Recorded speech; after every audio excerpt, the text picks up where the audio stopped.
At Thanksgiving, my brother said he'd take my inheritance since I'd wasted on therapy. My dad burned my lawyer's letter in the fireplace, and I was kicked out hungry. A year later, I showed up at their door with court papers and a brutal smile. I showed up at their door with a calm they didn't recognize. Not anger, not tears. Just this weird, steady feeling in my chest, like the year away had carved out a new version of me they never expected to see again.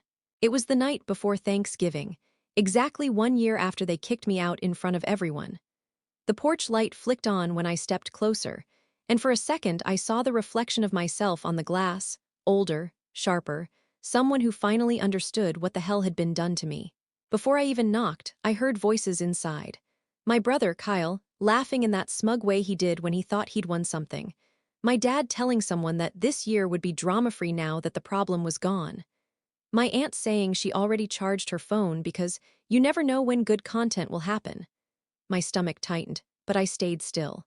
I reminded myself why I was here, what I had brought, and what was about to happen. When I finally knocked, the voices went dead silent. The door opened a few inches, and my dad's face appeared, like he was looking at a ghost he didn't want to admit was real. "What are you doing here?" he asked, voice low, annoyed. I didn't answer. I just held up the folder in my hand, thick, sealed, and carrying the weight of 12 months of work, pain, and truth. Not the flimsy envelope they burned last year. Not something they could laugh at, tear up, and throw into a fire while I stood there shaking. This time, they were the ones who would shake.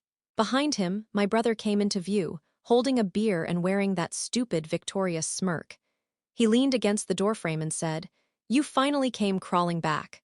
What's wrong, therapist too expensive now?" I looked him dead in the eye and said, "Funny, that's actually one thing you won't be able to pay for anymore." Kyle blinked, confused. What the hell does that mean? My dad reached for the folder like he could just snatch it out of my hand the way he had last year, but I pulled it back. "Not this time," I said. "You don't get to touch anything until they're all here." "Who?" my dad snapped. "Everyone," I said. "Everyone who was here last Thanksgiving." My aunt suddenly appeared behind them, phone already recording, of course. "Oh, this is gonna be good," she whispered. I ignored her. I wasn't here for their entertainment. I was here because the truth finally had structure, teeth, and witnesses.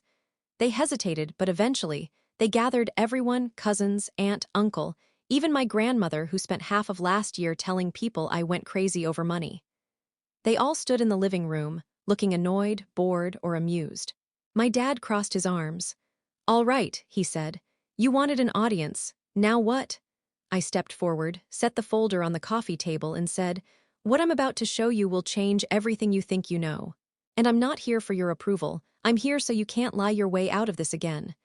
My brother scoffed. "Change what? You got some handwritten diary crap in there." I opened the folder. And when they saw the first page, the official letterhead, the signatures, the evidence attached, the entire room went still, like the air got sucked out. My dad's face drained of color. My aunt lowered her phone. My brother froze mid-smirk. Because they all knew exactly what it meant. And they knew there was no laughing this time. I looked at my dad and said, "Let's talk about the inheritance you thought I'd never come back for." To explain how we ended up here, I have to rewind to the year before everything blew up. The year my dad decided my mental health made me unfit to manage my own future, and my brother decided that made him the rightful heir to everything our mother left behind. She left behind a decent inheritance, nothing life-changing, but enough to help me stabilize, finish school, and finally get therapy for everything I'd dealt with growing up in that house. She left it to me, not to my dad, not to Kyle, me, and she didn't just say it in passing, she put it in writing. A legal will, clear, direct. But my dad always hated that decision. The day after her funeral, he told me I should hand it over to someone more responsible. At the time, I thought it was grief talking. Later, I learned he meant every word. Kyle backed him up, of course. Kyle, the golden son, the one who never got grounded, never did chores, never heard the phrase, "not good enough." Even though he had 2 DUIs before he turned 25, even though he burned through every dollar he ever touched like it was cursed, he was the one they trusted. Meanwhile, I was the sensitive one, the one who took things too personally, the one who'd been diagnosed with depression at 15 and never heard the end of it. The inheritance sat untouched for years, protected by my mom's will and the lawyer she trusted. But after I had a rough patch, a breakup, a job loss, and a small relapse into old anxiety spirals, my dad started pushing again. He said I wasn't stable enough to have that kind of money. He said therapy was a bottomless pit I'd throw it all into. He said it was for my own good. When I refused, he stopped talking to me for weeks at a time. Kyle, on the other hand, became strangely nice, calling more, checking in, offering help. At first I fell for it. I wanted to believe he was trying to be a brother. But there were little slips, comments about what he would do with the money, jokes about managing my poor financial decisions, suggestions that I sign a few things to make life easier. I started to pull back, and that's when the Thanksgiving incident happened. I got an email from the lawyer a month before, a simple notice confirming my mom's asset transfer to me was officially set for the following spring. My dad got wind of it somehow, and suddenly there was this pressure for me to bring all legal documents to Thanksgiving so the family could go over them together. I said no. He said if I didn't bring them, I shouldn't bother showing up. I still went. I thought maybe he'd calm down. Maybe we'd talk like a normal family. Instead, the second I walked through the door, Kyle ripped the envelope out of my hands. My dad lit a match. Everyone laughed as the letter curled into black ash like my mom's wishes meant nothing. Then they kicked me out. No food, no apology, nothing. Kyle shouted after me, "Don't worry, sis. I'll put that money to good use." Aunt Linda filmed my breakdown on the porch and uploaded it. It went semi-viral in our town for a week. Drama Queen Thanksgiving. I went no contact the next day, and for a year they thought they'd won. But what they didn't know, what not a single one of them imagined, was that the lawyer had already mailed me a second copy. And that copy led me to something none of them saw coming. Something inside that folder that would terrify them. The thing about going no contact with your family is that the silence hits louder than their noise ever did. At first it felt like relief, like I could finally breathe without waiting for someone to judge the way I inhaled.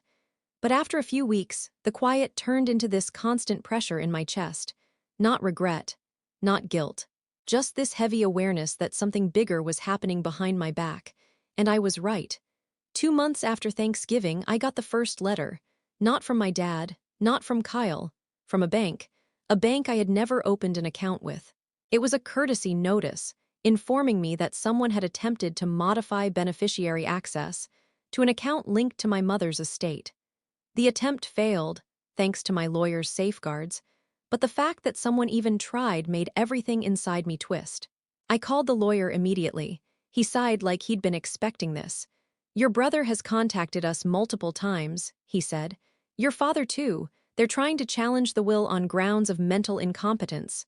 I felt sick. He continued, "It won't work. The documentation we have is airtight, but they're persistent." Persistent was an understatement. For the next few months, it was like they were obsessed with taking something that was never theirs.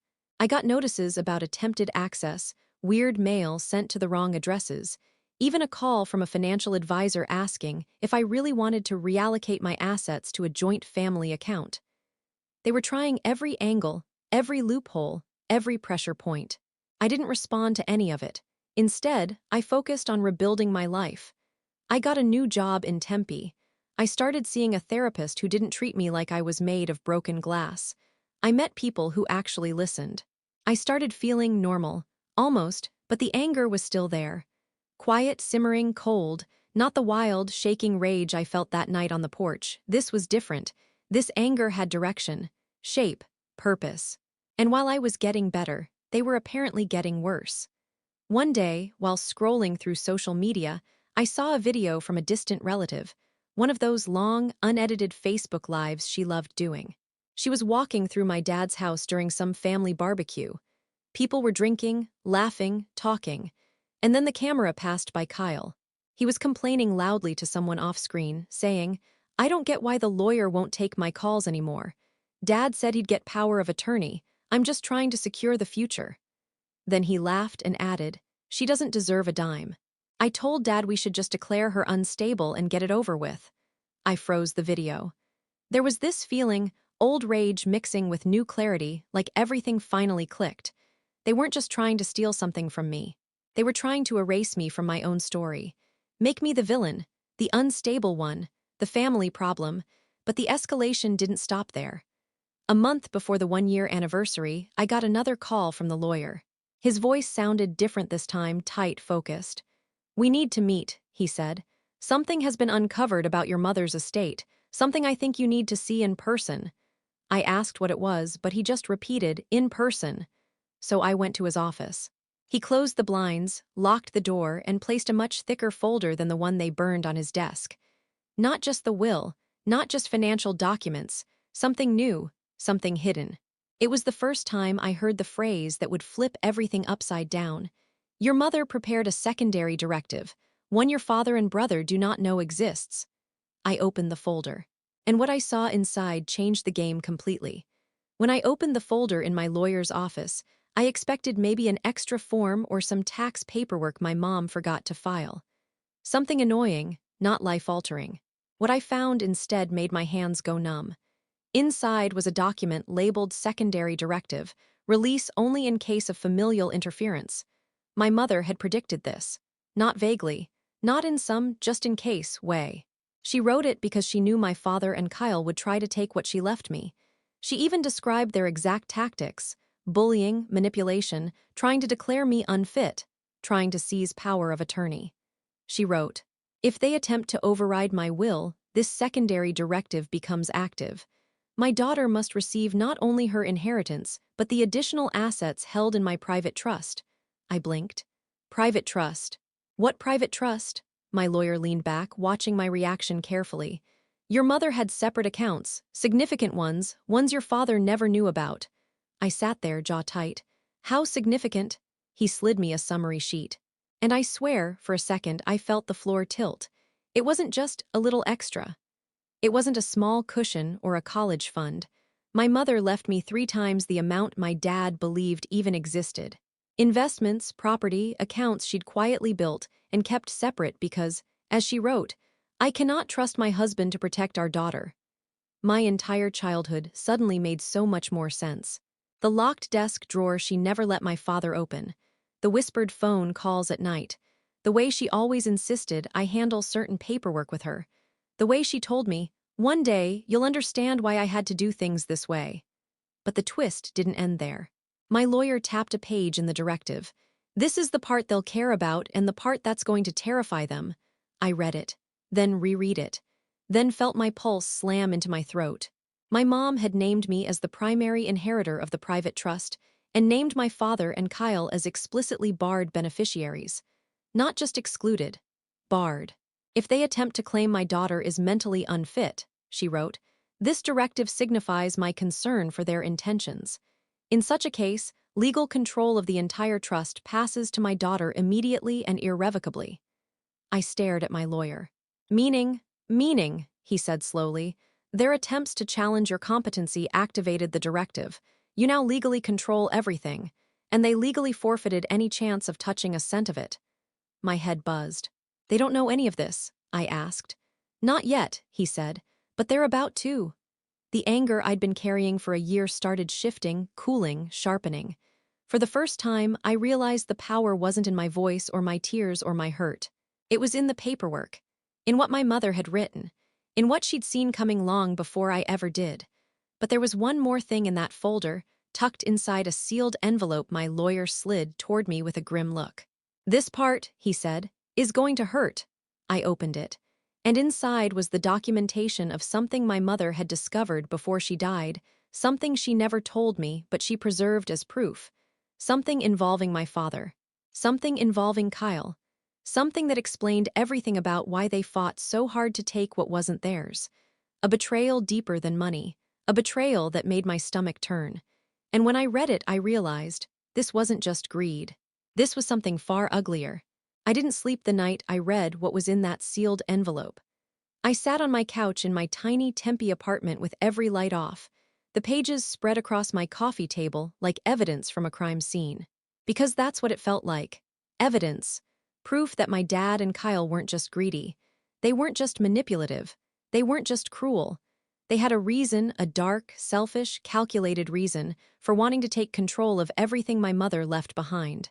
But before I even let myself fully process that part, I knew one thing: I wasn't going to confront them with rage, or tears, or shouting.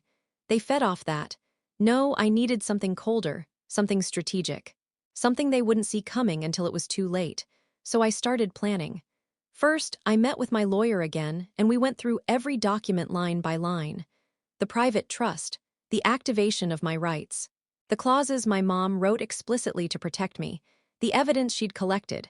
We crafted a sequence, a reveal in stages, designed not just to inform them but to corner them. Legally, socially, emotionally. Every step had a purpose. Step 1, secure everything. We transferred the trust into accounts only I could access. We locked down every financial channel. We filed formal notices with the bank. My lawyer contacted the estate court to document their attempts to challenge my competency, creating a clear paper trail. Step 2, collect their attempts. I gathered every letter, every email, every voicemail they left over the year. Every screenshot of Kyle bragging about taking over my future. Every time my dad claimed I was unstable. Every casual Facebook Live where they mocked me. These weren't just memories anymore, they were exhibits. Step 3. Notify the extended family.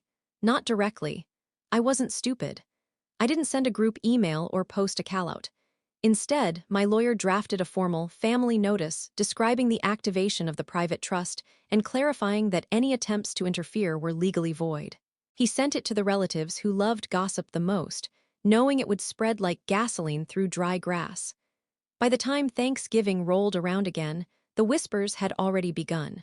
I knew because someone texted me, an old cousin I barely talked to, saying, "Hey, your dad and Kyle are freaking out lol. Something about some trust they weren't supposed to touch." Good. Step 4, prepare the binder. Not a folder. A full binder, organized tabs. Copies of everything. The will, the secondary directive, the pages from the sealed envelope, logs of their interference attempts. And one last document, something my lawyer helped me file the week before Thanksgiving, something they absolutely did not expect. Step 5, timing. I chose the night before Thanksgiving because that's when they'd all be together, drinking, laughing, pretending last year never happened. And because some part of me wanted them to remember. Wanted them to feel the weight of that night all over again. The night they humiliated me, mocked me, burned my mother's letter, and tossed me outside like trash. Step 6. Stay calm. No yelling, no theatrics. No long emotional monologues. Just quiet, steady, ruthless truth. I practiced what I'd say over and over until it felt like muscle memory. Clear enough to stun them, cold enough to make them sweat. By the time I finished preparing, the anger in me had crystallized into something harder, sharper. Not revenge just yet, not fully. But the blueprint of it. And when I stood on their porch 1 year later with the binder in my hands, I knew the next steps would come naturally. What I didn't know, what blindsided me completely, was the second twist. A truth I discovered only after I confronted them. A truth that changed everything. When I opened the binder in their living room, everyone leaned in like they were waiting for some dramatic meltdown. They expected me to crack. They expected tears. They expected the same version of me they threw out a year ago. What they got instead was quiet.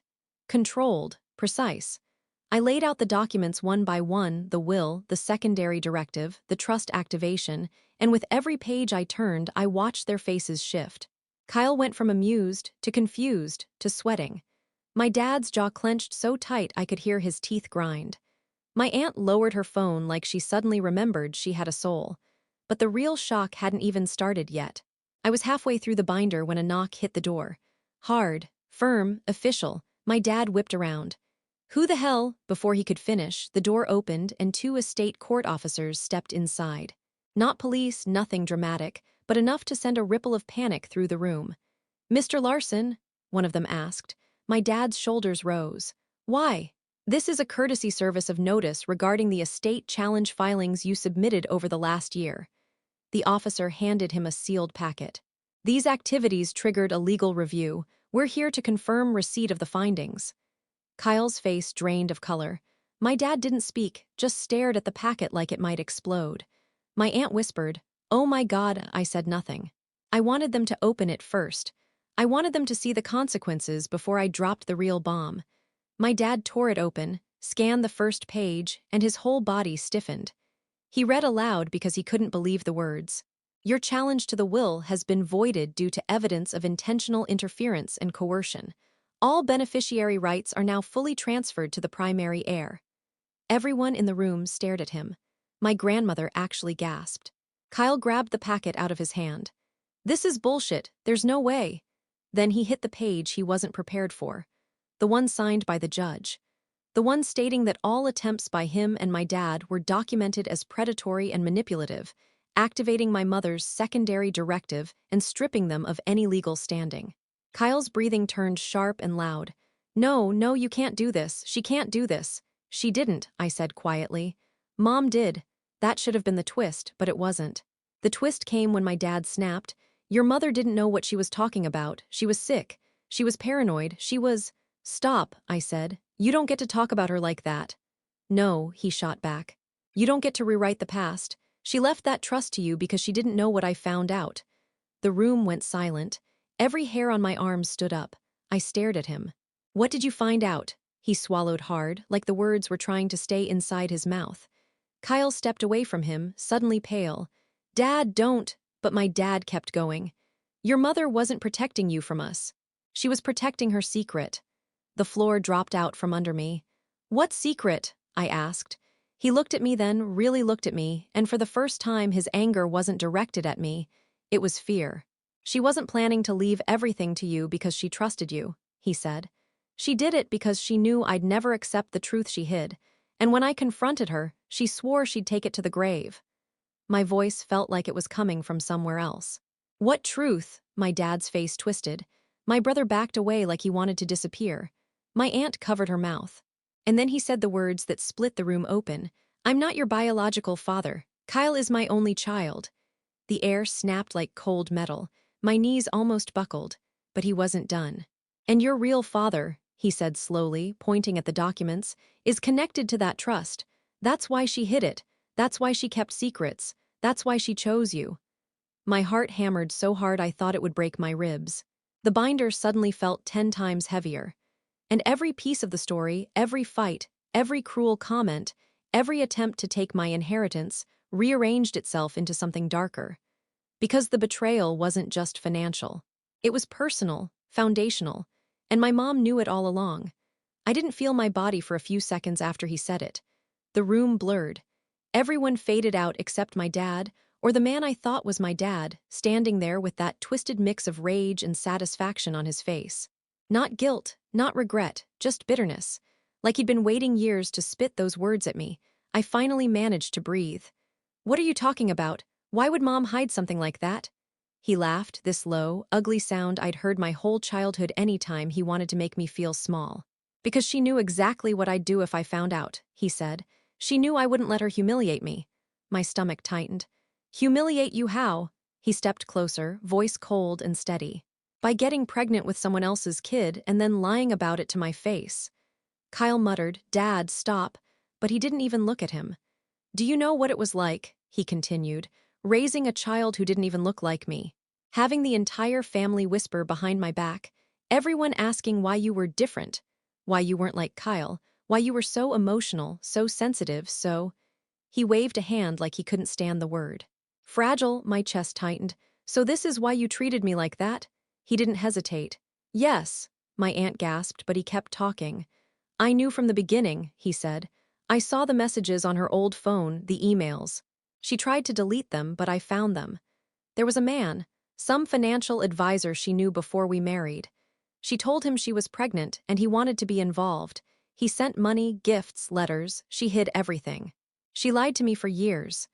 I felt something hit me, grief mixed with shock and betrayal all at once. But he wasn't done. It made me look like a fool, he said. A pathetic idiot raising another man's child. And she expected me to just accept it. Kyle looked horrified. Dad, why didn't you ever tell me this? He snapped. Because your mother made me swear not to. She said if I tried to take it out on her, she'd leave. She said she was protecting you, he pointed at me, from my anger. He paused, breathing heavily. And she was right to be scared. The room went dead silent. My heart stumbled. You hated me, I said quietly. My whole life, because you thought I wasn't yours. He didn't blink. You weren't, but I was a child. You were a reminder, he said. Every day I looked at you, I saw what she did. And when she died, I finally thought I'd get something back. The money, the house, the assets, something. But no, she left it all to the mistake. I felt my throat close. Mistake. Everyone in the room flinched, but he wasn't finished. That's why I pushed you. That's why I wanted Kyle to take control. He's my actual blood. He deserves the family assets, not. He cut himself off, but the word hung there, sharp and cruel. Not you. My mom's secrets, the private trust, the secondary directive, it all clicked into place. She wasn't just protecting my inheritance. She was protecting me, from him, from what he was capable of, from the truth he weaponized the moment she wasn't there to stop him. And now he was standing in front of everyone, admitting all of it, not with shame, but with this awful, cold pride. My aunt whispered, "Dear God," but I didn't feel God anywhere in that room. Just a man who hated me enough to rewrite my entire life around it, and a brother who had willingly stood by his side, because the hatred benefited him too. At that moment, the anger inside me stopped being pain. It became purpose, and the final phase of my revenge, the part they absolutely never saw coming, clicked into place like a key turning in a lock. When he finished talking, the room didn't move. No one breathed. Kyle looked like he wanted to throw up. My aunt was shaking her head like she'd just watched a car crash happen in slow motion. My grandmother kept whispering, I didn't know, but I knew. Not the details, not the affair, not the trust, not the hidden father, but I knew the feeling. I'd felt it my whole life. That cold wall, that silent resentment, that constant sense that no matter how perfect I tried to be, he was waiting to find a reason to call me a failure. Now I finally understood why. And I finally understood why my mother hid everything she did. But understanding wasn't closure. And it wasn't justice. So I opened the final section of the binder, the section I'd saved for last. "You're done talking," I said quietly. My dad tried to laugh again, that dry, dismissive scoff, but it broke halfway out of his mouth when he saw the stack of documents I laid on the coffee table. "What's that?" he demanded. "Your consequences," I said. I turned one copy around and slid it toward him. It was the formal filing for a restraining order against both him and Kyle, citing harassment, coercive attempts to tamper with a legal inheritance, and psychological abuse. We documented everything, their calls, their attempts to alter accounts, their social media comments, the video my aunt posted of me crying on the porch, all of it. Kyle sputtered, You can't do this." "I already did," I said. "The review cleared it. The judge signed off. You'll both be served formally tomorrow, but I wanted you to see it in person." My aunt looked at the officers still standing near the door, and suddenly it clicked for her. They weren't just there to hand my dad a notice. They were there because my lawyer coordinated the timing so nothing could be destroyed, denied, or twisted afterward. I slid the next document toward them. "This," I said, "is the court order removing you from any legal authority over Mom's estate. Permanently. You can't contest anything. You can't appeal. You forfeited your rights the second you tried to challenge my mental fitness." My dad's face twisted. Kyle whispered, "This can't be happening." "It is," I said, "and there's more." I slid the third set of documents across the table. "These are the eviction notices." He blinked. "Eviction from what?" "My house." Both he and Kyle stared at me. It hit them slowly. The private trust wasn't just money, it included property, multiple properties. Including the house we were standing in, the home I grew up in, a house my father always claimed was his birthright. "It was Mom's," I said. "Always. She put it in the trust years ago. You never owned it. You never had a claim to it. You were living here because she allowed it."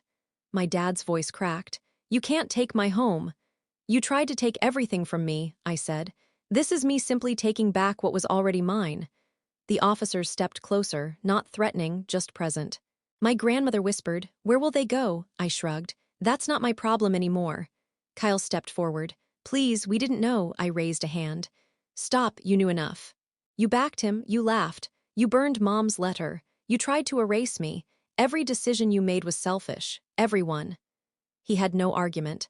My dad was shaking with anger, but behind it was something I'd never seen in him before, fear. Real fear. I stood up, closed the binder, and said, "You taught me my whole life that I didn't deserve anything. Mom thought differently. She trusted me. She protected me. And now I'm honoring that." I walked to the door, the officers falling in behind me. Before I stepped out, I turned back and said, "You're right about one thing, I'm not your child. And after tonight, you're nothing to me either." Then I left them there, stunned, silent, gutted, in a house that wasn't theirs anymore. And for the first time in my life, I felt the kind of peace my mother wanted for me all along. The witty kicker. Funny thing is, after a lifetime of him calling me a mistake, I'm the only thing he can't erase.